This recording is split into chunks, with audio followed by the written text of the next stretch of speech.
তো গাইস আমি এখন আছি পদ্মপুকুর আর যাব বারুইপুর এসপি অফিস। একটা মেশিন ঠান্ডা হচ্ছে না, ওটাই দেখতে যাবো কী কারণে ঠান্ডা হচ্ছে। তো চলুন আপনাদেরকে সবটা দেখাবো, যা যাক। তো এসিটা যেটা ঠান্ডা হচ্ছে না এটা ভোল্টাসের 1.5 টন আছে, আর আমরা চালিয়েও দিয়েছি। আউটডোরে গিয়ে দেখবো কী কারণে ঠান্ডা হচ্ছে না। তো চলুন দেখা যাক। তো এসিটার যেটা সমস্যা, কম্প্রেসার স্টার্ট নিচ্ছে না, প্লাস ফ্যানটা খুবই স্লো, কারণ ফ্যান ক্যাপাসিটার উইক হয়ে গেছে আর কম্প্রেসার স্টার্ট নিচ্ছে না, এটাও ক্যাপাসিটারের কারণে। তো আমরা ক্যাপাসিটার লাগানোর আগে প্রথমে কম্প্রেসারটাকে ঠান্ডা করব, জল ঢেলে ঠান্ডা করে তারপর নতুন ক্যাপাসিটার লাগাবো। তো সবই আপনাদেরকে দেখাবো। আরেকবার দেখিয়ে দিই, ফ্যানটা স্লোই ঘুরছে, আপনারা বুঝতে পারছেন, প্লাস কম্প্রেসার স্টার্ট নিচ্ছে না, সেই কারণে অতিরিক্ত হিট হয়ে গেছে এখানে। তো চলুন আপনাদেরকে দেখাই।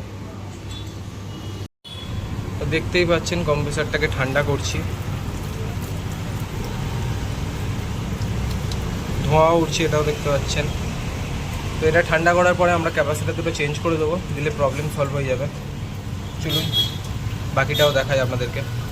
তো নতুন ক্যাপাসিটার দুটো নিয়ে চলে এসেছি, আর এই দুটো খুলে এই নতুন দুটো লাগিয়ে দেবো, লাগিয়ে দিলে প্রবলেম সলভ হয়ে যাবে। তো চলুন বাকিটাও দেখাবো। তো নতুন ক্যাপাসিটার আমরা লাগিয়ে দিয়েছি, দুটোই লাগিয়ে দিয়েছি নতুন, দেখতেই পাচ্ছেন। তো আমরা এসিটাকে চালিয়ে দেবো, চালিয়ে দিয়ে আপনাদের দেখাবো ঠিকঠাক ঠান্ডা আসছে কিনা।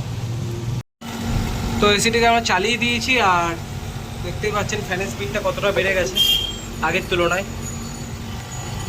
অ্যাম্পেয়ার দেখে দিচ্ছি, অ্যাম্পেয়ারও দেখতে পাচ্ছেন ঠিকঠাকই অ্যাম্পেয়ার নিচ্ছে। তো আমরা শুধু ওপরে ঢাকনাটা লাগিয়ে দেবো, দিয়ে ইনডোরে গিয়ে দেখবো ঠান্ডা কেমন হচ্ছে। চলুন দেখা যাক। তো যখন ইনডোরে এসে দেখলাম এসিটা খুব সুন্দর ঠান্ডা হাওয়া ফেলছে।